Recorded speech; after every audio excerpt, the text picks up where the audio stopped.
జై తెలంగాణ. పెద్దలు, మాన్యులు, మేధో సంపత్తితో మొత్తం ప్రపంచాన్ని ఆకర్షించిన ఒక అసామాన్య ప్రజ్ఞాపాఠవాలు కలిగిన పెద్దలు, బహుభాషా కోవిదుడు, మన తెలంగాణ బిడ్డ, వింధ్యా పర్వతాలను దాటి మొట్టమొదటిసారి హస్తినాపురంలో ప్రధానమంత్రి పీఠాన్ని అధిష్ఠించిన మొట్టమొదటి దక్షిణాది నాయకుడు గౌరవనీయులు శ్రీ పాములపర్తి వెంకట నరసింహారావు గారి 103వ జన్మదిన ఉత్సవాన్ని ఈరోజు తెలంగాణ భవన్లో మా సహచరులు, పెద్దలు, మాజీ మంత్రివర్యులు శ్రీ జగదీశ్వర్ రెడ్డి గారు, శ్రీ కొప్పుల ఈశ్వర్ గారు, శ్రీ మహమూద్ అలీ గారు, అదేవిధంగా మాజీ పార్లమెంట్ సభ్యులు కవిత గారు, శాసన మండలి సభ్యురాలు పివి గారి ముద్దుల బిడ్డ మా అక్క శ్రీమతి సురభి వాణీదేవి గారు, ఇంకా పెద్దలందరి సమక్షంలో జరుపుకుంటూ ఉండడం చాలా సంతోషంగా ఉంది.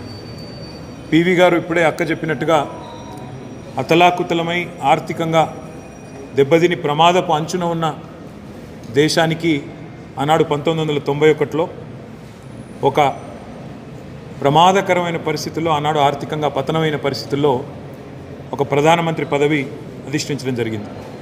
కానీ ఈరోజు వెనక్కి తిరిగి చూసుకుంటే బిఫోర్ పీవీ, ఆఫ్టర్ పీవీ అన్న స్థాయిలో 1991, 96 ఆ కాలం ఏదైతే ఉన్నదో 5 ఏళ్ల కాలం భారతదేశ ఆర్థిక వ్యవస్థను, ఆర్థిక ముఖ చిత్రాన్నే మార్చిన ప్రధానమంత్రిగా పివి నరసింహారావు గారి పేరు ఎవరైనా సరే తలుచుకోక తప్పదు. ఒక రాజకీయాలతో సంబంధం లేని మన్మోహన్ సింగ్ గారిని తీసుకొచ్చి ఆర్థిక మంత్రి చేసి, తర్వాత విప్లవాత్మకమైన ఆర్థిక సంస్కరణలు తీసుకొచ్చి పూర్తి స్థాయిలో ఈ దేశం మరి సంస్కరణల బాట వైపు నడిపించిన మహానుభావుడు గౌరవనీయులు పివి నరసింహారావు గారు. 16 భాషల్లో అఖండమైన పట్టున్న, కొన్ని సందర్భాల్లో మౌనమే తన భాషగా నడిపిన చతురుడు, రాజనీతిజ్ఞుడు పివి గారు. పివి నరసింహారావు గారి వ్యక్తిత్వం కానీ, ఆయన బహుముఖీనమైన ప్రజ్ఞాపాఠవాలు కానీ దగ్గర నుండి చూసిన వారి కుటుంబానికి కానీ, వారి అభిమానులకు కానీ, ప్రజలకు కానీ బాగా తెలుసు. ఒక కవిగా, కథకుడిగా, సాహిత్యపరుడిగా, అదేవిధంగా అఖండమైన సామాజిక స్పృహ ఉన్న నాయకుడిగా, ఒక సంస్కరణశీలిగా పివి నరసింహారావు గారిని చరిత్ర ఎన్నటికీ కూడా మర్చిపోదు. తప్పకుండా భారతదేశం ఎంతకాలం అయితే ఉంటుందో అంతకాలం కూడా పివి నరసింహారావు గారి పేరు సుస్థిరంగా భారత ప్రజల గుండెల్లో నిలిచి ఉంటుంది. సంస్కరణశీలి అని నేను ఊరికినే అనలేదు.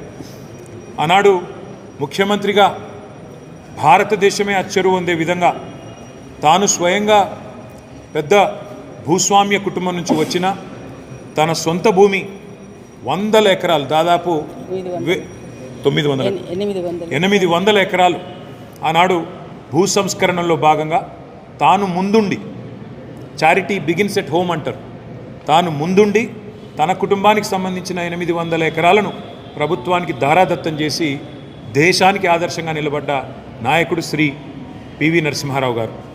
తర్వాత విద్యారంగంలో ఒక అవకాశం వస్తే హెచ్ఆర్డి మినిస్టర్గా నవోదయ పాఠశాలలు పెట్టిన, గురుకులాలు పెట్టి ఇవాళ అద్భుతమైన పిల్లలకు వాళ్ళ భవిష్యత్తుకు బంగారు బాటలు వేసిన దాని ఆలోచన కూడా, దానికి పూర్తి క్రెడిట్ కూడా పివి నరసింహారావు గారిది. చివరికి ఒక దశలో జైళ్ళ శాఖ ఇచ్చినా కూడా అందులో కూడా ఓపెన్ జైల్ కాన్సెప్ట్ని తెచ్చిన ఒక సంస్కరణశీలి పివి నరసింహారావు గారు. వారి గురించి చెప్పాలంటే ఎంత చెప్పినా తక్కువే. మనిషి నిత్య కృషివలుడు, నిత్య విద్యార్థి. దాదాపు 85 ఏళ్ల వయస్సులో ఆనాడు కంప్యూటర్లను నేర్చుకోవాలనే తపనతో కంప్యూటర్ విద్యను కూడా అభ్యసించిన ఒక నిత్య విద్యార్థి పివి నరసింహారావు గారు. వారి జీవితం మనం అందరం కూడా నిజంగా ఈరోజు కేంద్ర ప్రభుత్వానికి కూడా తప్పకుండా అభినందనలు చెప్పాలి. పివి నరసింహారావు గారు లాంటి గొప్ప వ్యక్తిత్వాన్ని గౌరవించి, గుర్తించి కేసీఆర్ గారు మన ప్రభుత్వం ఏదైతే శాసనసభలో తీర్మానం చేసిందో, శ్రీ పివి నరసింహారావు గారికి 100వ జయంతి ఉత్సవాల సందర్భంగా భారతరత్న ఇవ్వండి అని తెలంగాణ ప్రజల ఆకాంక్షగా తెలంగాణ ప్రభుత్వం కేసీఆర్ గారి నాయకత్వంలో శాసనసభలో ఏ తీర్మానం అయితే చేసిందో దాన్ని గౌరవించినందుకు పివి నరసింహారావు గారికి భారతరత్న అవార్డు ప్రకటించినందుకు నేను కేంద్ర ప్రభుత్వానికి కూడా అభినందనలు తెలియజేస్తా ఉన్నా. ఒక మైనారిటీ ప్రభుత్వాన్ని 5 ఏళ్ల పాటు నడపడమే కాకుండా తెలంగాణ మట్టిబిడ్డ కాబట్టి ధిక్కార స్వరాన్ని కూడా వినిపించి ఆనాడు అప్పుడున్న పరిస్థితుల్లో మౌనంగా తన పని తాను చేసుకుంటూ తన వ్యక్తిత్వాన్ని అదేవిధంగా భారతదేశం యొక్క అస్తిత్వాన్ని అద్భుతంగా ప్రపంచ పటంలో నిలిపిన మహానుభావుడు పివి నరసింహారావు గారికి మా పార్టీ తరపున శతజయంతి ఉత్సవాలు ఆనాడు అపురూపంగా సంవత్సర కాలం పాటు కేసీఆర్ గారి నాయకత్వంలో నిర్వహించడమే కాకుండా దేశ విదేశాల్లోని తెలంగాణ తెలుగు ఎన్ఆర్ఐలందరినీ కూడా కూడగట్టి భారతీయులందరినీ కూడగట్టి తెలంగాణ ప్రభుత్వం కూడా ఆనాడు దేశ విదేశాల్లో ఈ కార్యక్రమాలు నిర్వహించింది. పివి నరసింహారావు గారి పేరు నెక్లెస్ రోడ్డుకి పెట్టడమే కాకుండా అక్కడే వారి విగ్రహాన్ని కూడా సమున్నతంగా ప్రతిష్ఠించిన నాయకుడు కేసీఆర్ గారు. అదేవిధంగా పివి నరసింహారావు గారికి భారతరత్న ఇవ్వాలనే డిమాండ్ కూడా ఆనాడు ప్రభుత్వ పక్షాన్నే పెట్టిన నాయకుడు కేసీఆర్ గారు.